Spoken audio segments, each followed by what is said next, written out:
Évangile de Jésus-Christ selon saint Matthieu. Jésus et ses disciples, approchant de Jérusalem, arrivèrent en vue de Bethphagée, sur les pentes du mont des Oliviers. Alors Jésus envoya 2 disciples en leur disant : « Allez au village qui est en face de vous. Vous trouverez aussitôt une ânesse attachée et son petit avec elle. Détachez-les et amenez-les-moi. Et si l'on vous dit quelque chose, vous répondrez : Le Seigneur en a besoin. Et aussitôt on les laissera partir. » Cela est arrivé pour que soit accomplie la parole prononcée par le prophète. Dites à la fille de Sion : Voici ton roi qui vient vers toi, plein de douceur. Monté sur une ânesse et un petit âne, le petit d'une bête de somme. Les disciples partirent et firent ce que Jésus leur avait ordonné. Ils amenèrent l'ânesse et son petit, disposèrent sur eux leurs manteaux, et Jésus s'assit dessus. Dans la foule, la plupart étendirent leurs manteaux sur le chemin, d'autres coupaient des branches aux arbres et en jonchaient la route. Les foules qui marchaient devant Jésus et celles qui suivaient criaient : « Hosanna au fils de David, béni soit celui qui vient au nom du Seigneur. Hosanna au plus haut des cieux. »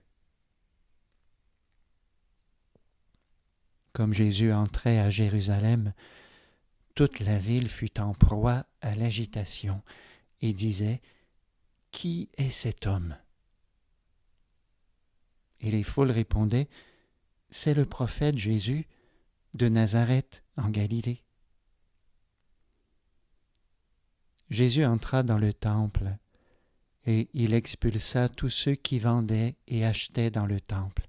Il renversa les comptoirs des changeurs et les sièges des marchands de colombes. Il leur dit : « Il est écrit : Ma maison sera appelée maison de prière. Or vous, vous en avez fait une caverne de bandits. »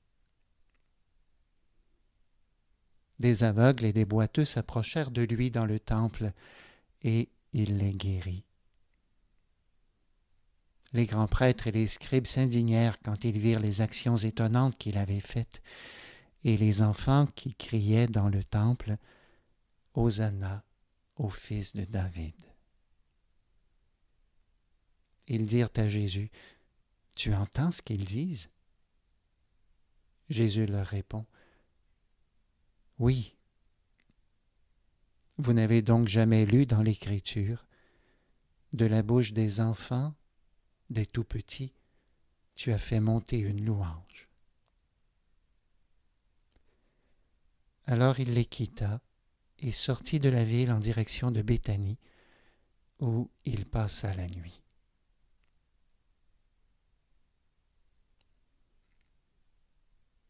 Acclamons la parole de Dieu.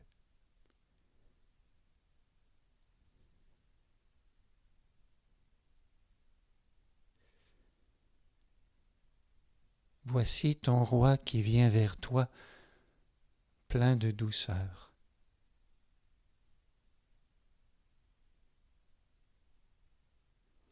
Lorsque nous entrons dans notre vie, même lorsque nous entrons dans la Semaine Sainte, il est facile pour nous d'entendre la réalité de la souffrance, la réalité de ce qui est difficile, la réalité de ce qui meurtrit, de ce qui blesse, de ce qui fait mourir, rapidement ou à petit feu. Mais cette entrée de Jésus à Jérusalem, elle est pauvre d'apparence et pourtant pleine de douceur. La douceur ne vient pas à nous avec force et fracas. La douceur, elle sait trouver cette manière d'être pour qu'on puisse se dévêtir, se dépouiller et se laisser toucher.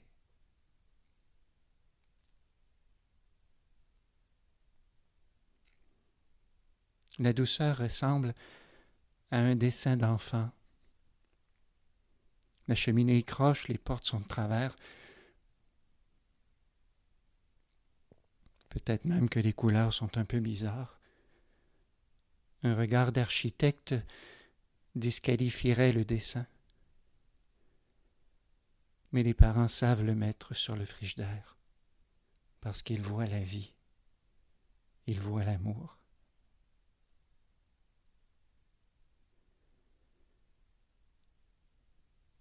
Dans cet évangile où Jésus entre à Jérusalem et où normalement nous célébrons cette entrée triomphale avec les rameaux, lorsqu'on poursuit la lecture un peu plus loin que ce que la liturgie même nous propose, on découvre que Jésus va entrer dans le temple, dans ce qui a été construit par les mains d'hommes. Il va y entrer pour renverser les comptoirs de changeurs et les sièges des marchands de colombes.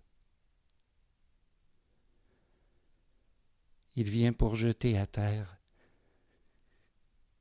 toutes nos manières de pratiquer la religion où on est en train de marchander, où on s'appuie sur notre vertu, sur nos forces, sur notre pratique, sur ce qui est solide en nous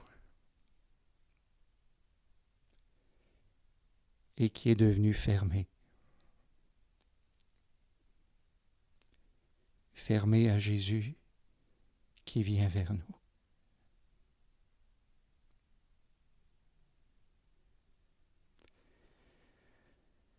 Les enfants savent s'émerveiller de ce qui se passe au moment présent. Et c'est une invitation pour nous aussi à retrouver ce souffle du Seigneur qui vient vers nous, caché dans notre quotidien, dans notre vie.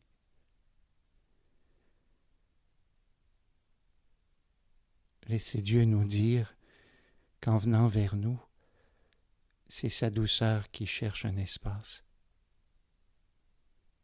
pour nous rejoindre, pour nous toucher. Bien sûr, nous serons capables de lire dans le présent, comme dans la Semaine Sainte, la réalité du fracas, du mal, de la douleur, de la crucifixion.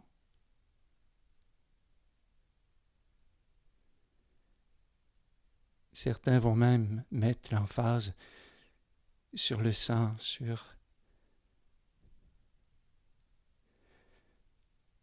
ce qui peut tellement crever les écrans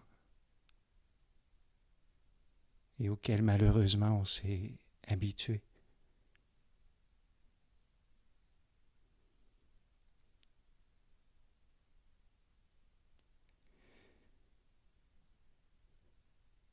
Lorsque nous acceptons de nous dépouiller des vêtements pour faire en sorte qu'elles deviennent chemin pour Jésus, on est toujours étonné que même au milieu du mal et de la mort, ce soit cette douceur qui vient vers nous.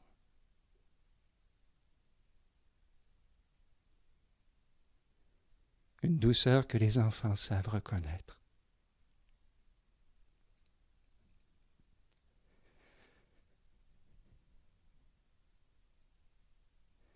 Dans le mystère de notre vie, plus loin que tout ce qui est bruyant, plus loin que tout ce qui est souffrant, le Christ descend dans le mystère de ce que nous vivons. Il vient demeurer dans la nuit qui est la nôtre.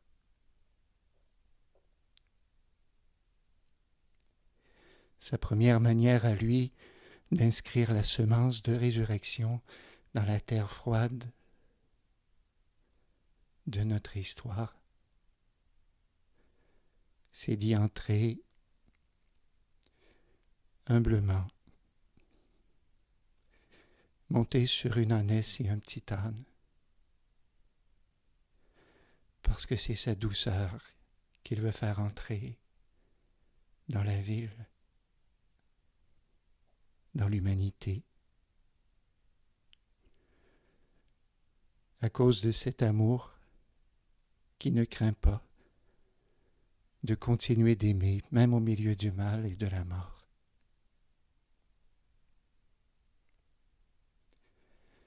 Alors même que nous entrons dans cette semaine sainte qui s'ouvre à nous,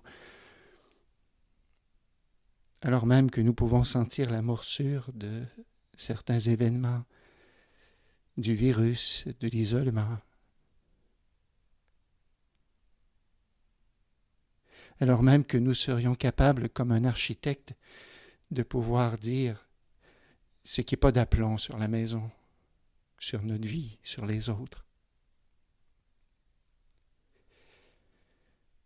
Saurons-nous reconnaître la douceur qui vient vers nous?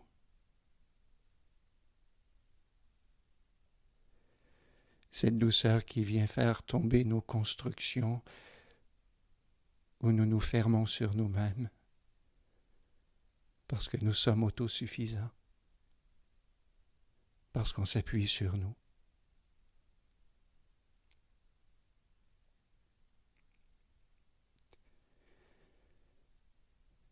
Seigneur, tu viens vers nous. Donne-nous de laisser entrer cette douceur de ta tendresse et de ta miséricorde qui vient jusqu'à nous. Pauvres d'apparence, cachés au cœur de nos vies, il nous appelle à nous dévêtir de ces constructions où nous sommes fermés, où nous marchandons.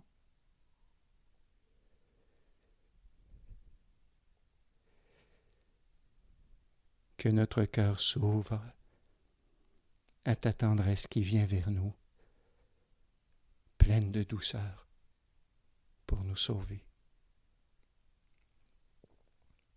Et donne-nous ce regard des enfants qui, au cœur même de ce qu'ils peuvent dessiner qui n'est pas parfait,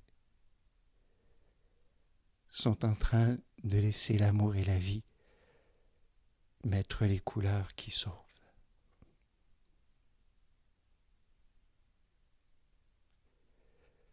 Par Jésus le Christ, notre Seigneur.